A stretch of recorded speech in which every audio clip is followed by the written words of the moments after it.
2026년 새해를 맞아 기초연금 수급 자격과 금액이 새롭게 개편되었습니다. 대한민국을 세계 경제 강국으로 일궈낸 어르신들의 땀과 눈물에 대한 당당한 보상이자 권리인 기초연금. 하지만 많은 분이 정당한 권리를 앞에 두고도 복잡한 숫자와 행정 절차 때문에 발길을 돌리곤 합니다. 오늘 이 글은 2026년 최신 정보를 바탕으로 어르신들의 소중한 연금을 지켜드리기 위해 작성되었습니다. 평생을 헌신한 당신께 드리는 국가의 약속. 새해 아침 동사무소 앞에서 만난 한 어르신은 평생 자식들 뒷바라지하느라 내 몸 하나 돌볼 겨를 없이 사셨다고 합니다. 손에는 기초연금 부적합 통지서가 들려 있었습니다. 평생 일만 하느라 통장에 현금 한 푼 모아둔 게 없는데 나라에서는 재산이 많아서 연금을 줄 수 없다고 하니 도대체 무엇이 잘못된 것인지 답답해하셨습니다. 분명히 통장 잔액은 바닥인데 국가가 나를 외면하는 것 같고 내 노력이 부정당하는 기분이 드실 수 있습니다. 하지만 어르신들께서 꼭 기억하셔야 할 사실이 있습니다. 기초연금은 국가가 주는 동정이 아닙니다. 여러분의 평생 헌신에 대한 보상입니다. 이 소중한 권리를 누리려면 2026년의 새로운 규칙을 반드시 알아야 합니다. 2025년 방식 그대로 준비했다가는 올해 또다시 탈락이라는 가슴 아픈 통보를 받을 수 있습니다. 2026년에는 선정기준액이 단독가구 월 247만 원, 부부가구 월 395만 2천 원으로 조정되었습니다. 물가가 오른 만큼 지급액도 늘어났지만 그만큼 심사 기준은 더 꼼꼼해졌습니다. 옆집은 받는데 나는 왜 못 받는지 그 질문의 답은 통장 잔액이 아니라 바로 소득인정액이라는 생소한 개념 속에 숨어 있습니다.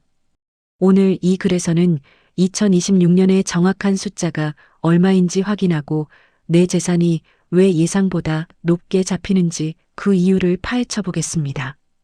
또한 신청하러 가기 전에 무엇을 준비해야 손해를 보지 않는지 행정실무자의 시선에서 상세히 정리해 드립니다.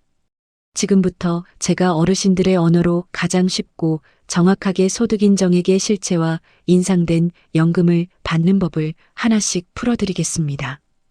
2026년 기초연금의 핵심 숫자와 인상 배경.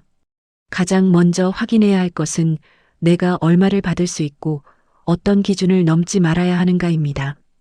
2026년 기초연금 선정기준액은 단독가구일 경우 월 247만 원, 부부가구일 경우 월 395만 2천 원입니다.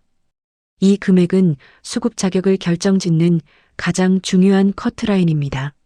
만약 본인의 소득인 정액이 이 숫자보다 낮다면 수급 가능성이 매우 높습니다. 반면 이 기준을 1원이라도 초과한다면 지급 대상에서 제외되거나 금액이 감액될 수 있습니다. 올해 받을 수 있는 최대 금액인 기준연금액도 인상되었습니다. 단독가구는 월 34만 9,700원이며 부부가구는 합산하여 월 55만 9,520원까지 받을 수 있습니다. 이는 전년도 소비자 물가 상승률인 2.1%를 반영한 수치로 어르신들의 실질적인 구매력을 보전하기 위한 조치입니다. 다만 여기서 주의하실 점은 이 금액이 모든 사람에게 동일하게 지급되는 확정 금액은 아니라는 사실입니다.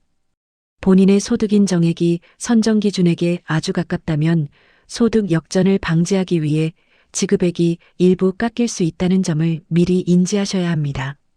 내가 받는 금액은 개인의 재산 상황에 따라 달라지지만 모든 계산의 시작은 위에서 언급한 숫자에서 출발한다는 점을 기억하시기 바랍니다.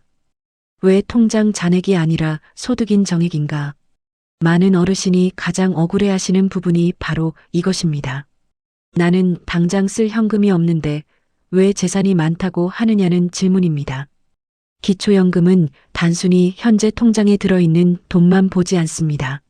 소득평가액과 재산의 월 소득 환산액을 합친 소득인정액이라는 독특한 잣대를 사용합니다. 소득평가액은 근로소득이나 국민연금처럼 매달 실제로 들어오는 돈을 의미합니다.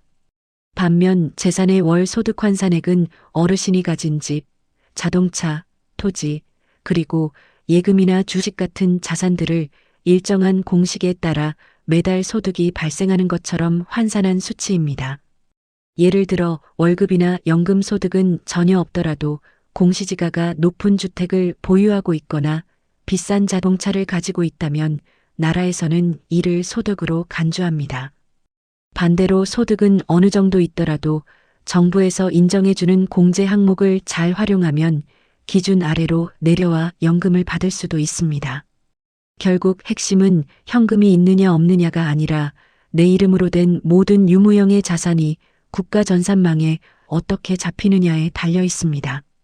놓치기 쉬운 7가지 실수와 행정실무대응법. 수급 자격심사에서 탈락하는 분들을 보면 의외로 사소한 실수를 하는 경우가 많습니다. 첫 번째는 큰 돈을 인출하거나 이체한 기록을 제대로 관리하지 않는 것입니다. 자녀 결혼이나 병원비로 수천만 원을 뽑았을 때 그 용처를 영수증이나 계약서로 증명하지 못하면 정부는 이를 여전히 어르신의 재산으로 간주합니다. 현금으로 보관하고 있다고 의심하기 때문입니다. 따라서 큰 금액의 변동이 있을 때는 반드시 증빙 서류를 남겨두어야 합니다. 두 번째는 가족의 돈이 잠시 내 통장에 들어오는 경우입니다. 명의자가 누구냐가 전산상 소유권의 기준입니다. 자녀가 적금을 대신 넣어달라고 보낸 돈이라도 내 통장에 찍히는 순간 그것은 어르신의 재산이 되어 연금 수급에 불리하게 작용할 수 있습니다. 세 번째는 보험 자산입니다. 당장 깨지 않을 보험이라도 해약 환급금은 금융재산에 포함됩니다. 나는 돈이 없다고 생각하지만 보험사 전산에 찍힌 환급금 수천만 원이 내 소득 인정액을 높이고 있을지 모릅니다. 네 번째는 정기적으로 발생하는 예금, 이자와 주식 배당금입니다. 이는 금융소득으로 분류되어 소득평가액에 영향을 줍니다. 다섯 번째는 명예대여입니다. 자녀의 사업을 위해 이름만 빌려주어 사업자 등록이 되어 있거나 자동차 명의를 공동으로 해준 경우 서류상으로는 모두 어르신의 소득과 재산으로 잡힙니다. 여섯 번째는 배우자의 재산입니다. 기초연금은 부부를 하나의 경제적 공동체로 보기 때문에 나는 재산이 없어도 배우자에게 상당한 자산이 있다면 합산평가되어 탈락할 수 있습니다. 마지막으로 자동차입니다. 2026년 기준으로 차량가액이 4천만 원 이상인 고가 차량을 보유하고 있다면 그 가액의 100%가 매달 소득으로 잡히므로 수급이 매우 어려워질 수 있습니다. 당당하게 권리를 찾는 2026년 신청 로드맵. 기초연금은 만 65세가 되는 생일이 속한 달의 전달부터 신청할 수 있습니다. 신청 전에는 반드시 본인과 배우자의 금융계좌와 부동산 목록을 한 번에 정리해 보시기 바랍니다. 특히 최근 1년 사이에 발생한 큰 금액의 재산 변동은 미리 증빙 서류를 챙겨두는 지혜가 필요합니다. 동사무소나 국민연금공단에 방문하여 상담할 때는 단순히 안 나온다는 말에 포기하지 마십시오. 제 소득인 정액 산정 근거를 항목별로 확인하고 싶습니다라고 정중히 요청하여 어떤 부분에서 점수가 높게 나왔는지 파악하는 것이 재신청을 위한 첫걸음입니다. 올해 기준에 미치지 못해 탈락했더라도 실망하지 마십시오.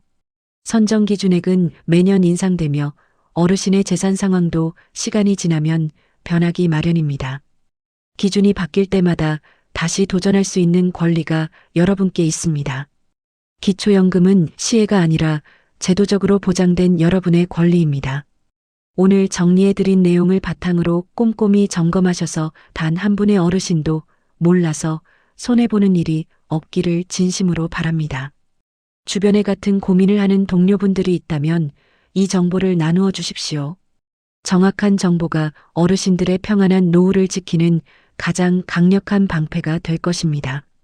오늘 확인하신 체크리스트 중 하나라도 마음에 걸리는 부분이 있다면 지금 바로 메모해 두시고 가까운 복지로 홈페이지나 주민센터를 통해 상세한 상담을 받아보시기 바랍니다.